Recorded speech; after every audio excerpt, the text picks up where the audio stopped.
Hi friends, for our letter to center today, we're going to work on letter sounds Q and R. Now remember, the first thing I do is always the same. Look at the top and write my name. Now today we're going to practice the letters Q and R. Remember, Q is going to say quack, quack, quack, quack, quack. And R, you're going to make your angry face. R is going to say arr, arr. All right, friends, let's practice writing our R first, our Q first, So we're going to trace around like we're making an O, and then come out and add our extra line.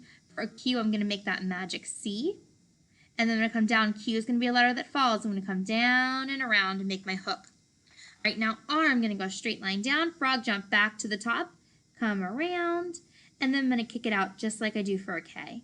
Lowercase r, straight line down, come back up and make my hook.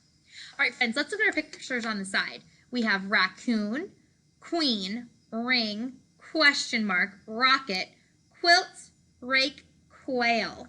I'm going to cut out my pictures on the side.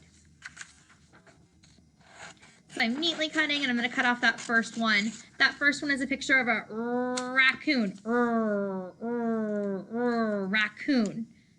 At the beginning of raccoon, I hear that sound. So I'm going to put just a dot, not a lot, and glue my raccoon by the letter R because I hear the sound. So remember, Q is going to say quack, quack, quack, and then make your angry face. R is going to say Again, our pictures are queen, ring, question mark, rocket, quilt, rake, quail.